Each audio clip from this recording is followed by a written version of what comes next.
Bismillahirrahmanirrahim. Assalamualaikum warahmatullahi wabarakatuh. Alhamdulillah wa syukurillah, kita masih diberikan kenikmatan dalam segala hal oleh Allah Subhanahu wa taala.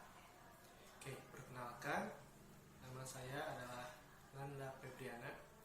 Saya di sini sebagai wakil kepala sekolah dalam bidang kesiswaan.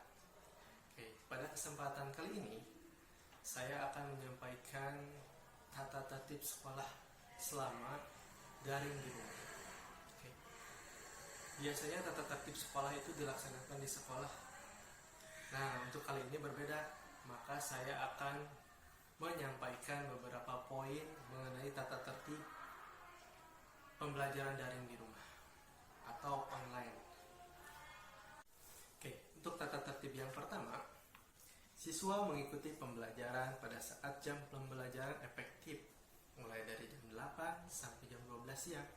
Pada jam tersebut, anak-anak diwajibkan untuk mengikuti pembelajaran atau waktunya belajar. Pada jam tersebut, anak-anak wajib mengikuti pembelajaran. Nah, bagi orang tuanya yang kerja, silahkan ibu atau bapak bisa menyepakati dengan anak kira-kira waktu untuk belajarnya jam berapa. Jam 4, jam 2, ataupun jam 5. Silahkan. Tapi mohon maaf, untuk yang kerja, guru hanya melayani pertanyaan-pertanyaan dari jam 8 sampai jam 12 siang pada jam efektif. Nah, kalau misalkan ada yang bertanya pada jam-jam lebih dari jam tersebut, bila ada guru yang tidak menjawab atau slow responnya telat, mohon maaf banget.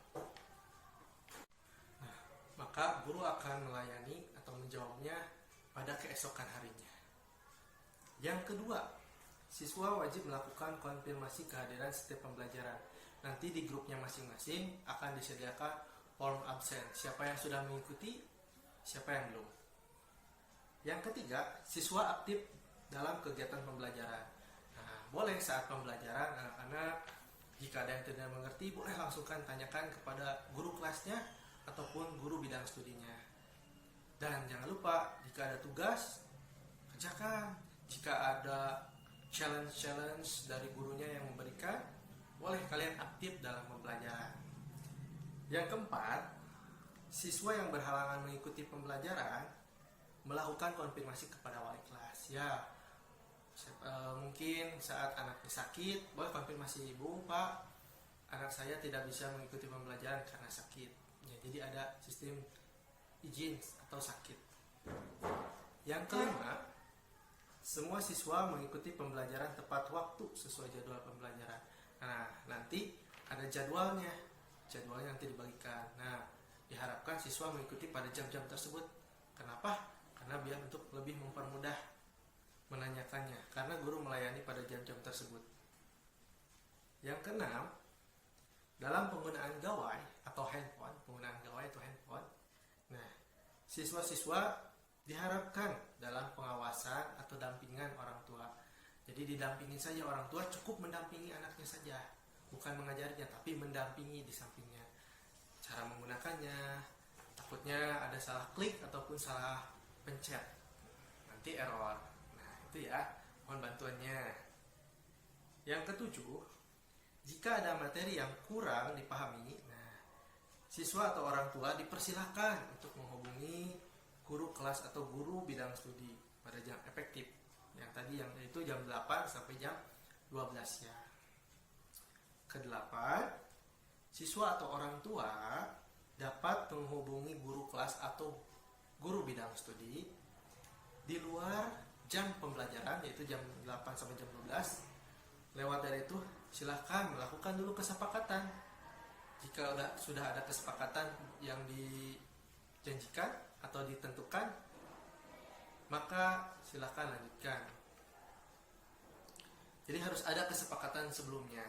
Jadi orang tua dan murid serta menghubungi gurunya, menyepakati, misalkan menyepakati, Pak atau Bu, saya tidak bisa laporan sekarang, bisanya nanti jam 3 sore, boleh nggak Bu atau Pak?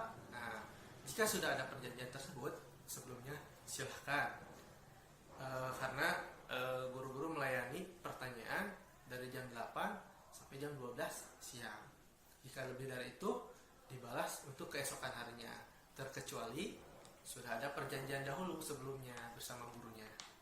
Oke, dan yang terakhir, siswa dan orang tua bersinergi untuk menciptakan suasana belajar yang efektif dan menyenangkan. Nah, jadi orang tua dan anak-anak silahkan sepakati dahulu jam berapa mau belajarnya, kapan belajarnya, di mana belajarnya. Intinya di rumah juga ciptakan suasana menyenangkan. Ditambah nanti materi-materi guru insya Allah tidak memberatkan anak-anak dan mudah disampaikan. Nah, yang terakhir kita sikapi dengan ikhlas. Karena ikhlas itu adalah ibadah. Kita ikhlaskan, niatkan pembelajaran ini karena ibadah untuk Allah Subhanahu wa Ta'ala. Insya Allah kita dalam pandemi sekarang ini banyak hikmah yang bisa kita ambil dari situ.